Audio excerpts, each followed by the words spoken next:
خواجہ صاحب آپ کیا کہیں گے کہ جس طرح سے کہ ہم دیکھ رہے ہیں کہ کشمیر میں انسانی حقوق کی خلاف ورزیاں جو ہے وہ عالمی ضمیر کو جھنجھوڑنے میں ناکام نظر آ رہی ہے، کیا عالمی رد عمل جو اتنا کمزور کیوں ہے؟ 6 سال گزر گئے اس بربریت کو۔ جی بالکل، جیسا کہ آپ نے کہا ہے کہ جو عالمی ضمیر ہے وہ کشمیر کے معاملے پر خاموش ہے، لیکن اس سوال کی تفصیل میں جواب کے دینے سے قبل میں آپ کو بتانا چاہوں گا، اس بار جو یوم استحصال کشمیر منایا جا رہا ہے یہ بڑا منفرد ہے۔ اس کی وجہ یہ ہے کہ 2019 کو جب بھارت نے آرٹیکل 370 اور 35A کو ختم کیا تھا تو اس وقت ایک ملی بھگت کا الزام عائد کیا گیا تھا اور کشمیریوں میں بڑی مایوسی پائی جاتی تھی، جبکہ اس بار جب 10 مئی کو ہم نے مارکہ حق میں فتح حاصل کی ہے اور کشمیر ایک بار پھر ہائی لائٹ ہو کر سامنے آیا دنیا بھر میں، بلکہ امریکن پریزیڈنٹ بھی کہتے ہیں کہ وجہ تنازع کشمیر ہے، جب تک یہ حل نہیں ہوتا پاک بھارت جو ہے ان کے درمیان صلح یا امن نہیں ہو سکتا۔ یہی جو بات ہے جو امریکن پریزیڈنٹ نے کہی ہے، یہ کشمیری اس بات کو بڑا سنجیدہ لے رہے ہیں۔ اب ان میں ایک نیا جوش و جذبہ ہے، نیا ولولہ تازہ ہے کہ ریاست پاکستان ڈٹ کر کشمیریوں کے ساتھ کھڑی ہے۔ 5 اگست 2019 کو جب یہاں وزیر اعظم بانی پی ٹی آئی تھے اور ایک جو آرمی کی لیڈرشپ تھی، اس کے بارے میں کشمیریوں میں بڑے تحفظات پائے جاتے تھے کہ یہ ایک ملی بھگت کا نتیجہ ہے، لیکن اب وہ دھند چھٹ چکی ہے اور اس جنگ کے بعد تو بالکل ہی ساری دھندی ختم ہو گئی ہے اور کشمیری یہ سمجھتے ہیں کہ پاکستان ہمارے ساتھ ڈٹ کر کھڑا ہے۔ اس کے بعد آتا ہوں میں مقبوضہ کشمیر کی طرف۔ 5 اگست 2019 کے بعد وہاں کیا ڈیموگرافک چینج لائی گئیں اور وہاں جو 35A کی دفعہ ختم کی گئی جو اسٹیٹ سبجیکٹ اور سرکاری ملازمتوں سے متعلق ہے، وہاں یہ ہوا ہے مقبوضہ کشمیر میں جو یہ 6 سال گزرے ہیں کہ وہاں جتنے بھی سرکاری ادارے ہیں، چاہے وہ عدلیہ کا ادارہ ہو، بلکہ مقبوضہ کشمیر ہائی کورٹ میں اس وقت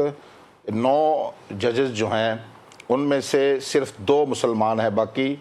ہندو جو ہے ان کو لگا دیا گیا ہے۔ 5 اگست 2019 کے بعد مقبوضہ کشمیر میں مسلمانوں کا بری طرح استحصال کیا گیا ہے، ایڈمنسٹریشن ہو یا پولیس ہو، اس سمے جتنے بھی تمام سرکاری محکمے ہیں وہاں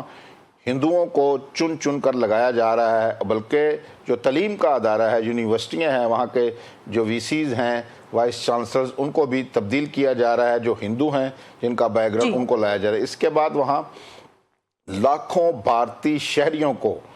جو ایک اسٹیٹ سبجیکٹ کا قانون ہے کہ کوئی بھی غیر ریاستی باشندہ وہاں اسٹیٹ سبجیکٹ ہولڈر نہیں ہو سکتا، لاکھوں کی تعداد میں کچھ فگرز ابھی آ رہے ہیں، کچھ 35 لاکھ، کچھ 60 لاکھ تک تعداد بتائی جا رہی ہے جو بھارتی شہریوں کو جو مقبوضہ جموں کشمیر کے اسٹیٹ سبجیکٹ جاری کی ہیں، شہریت دی گئی ہے، اس حوالے سے بھی استحصال کیا گیا ہے وہاں۔ اور میڈیا کے حوالے سے خصوصی میں بات کرنا چاہوں گا کہ جو بھارت نے جو مودی سرکار ہے بالکل کرش کر کے رکھ دیا ہے مقبوضہ کشمیر کے میڈیا کو، وہاں سے کوئی خبر ہی نہیں آ رہی۔ 13 اخبارات کو بین کیا گیا ہے وہاں اور جو 22 اخبارات ہیں ان کے ڈکلیریشن جو ہیں وہ منسوخ کر دیے گئے ہیں۔ اب ایک شرط عائد کی ہے جو میڈیا ہے وہاں پر بھارتی سرکار نے کہ حریت پسندوں کو، اس کو آپ حریت پسند نہیں لکھیں گے، ان کو دہشت گرد لکھیں گے۔ اگر آپ ان کو فریڈم فائٹر لکھتے ہیں تو آپ کا جو اخبار ہے اس کا ڈکلیریشن منسوخ کر دیا جائے گا۔ اس طرح کی اور بھی کڑی پابندیاں ہیں، تمام لیڈرشپ جیلوں میں بند ہے۔ خرم شہزاد صاحب انسانی حقوق کے حوالے سے جن کی بڑی شورافا کتاب بھی آئی تھی، ان کو بھی 5 اگست 2019 کے بعد ابھی بھی وہ تہاڑ جیل میں قید ہیں۔ ہر شخص کو جو بولنے کے لیے اپنی زبان منہ کھولتا ہے یا قلم اٹھاتا ہے تو اس کو پابند سلاسل کر دیا جاتا ہے۔ اس پر جو عالمی ضمیر ہے، جو آپ کا سوال تھا،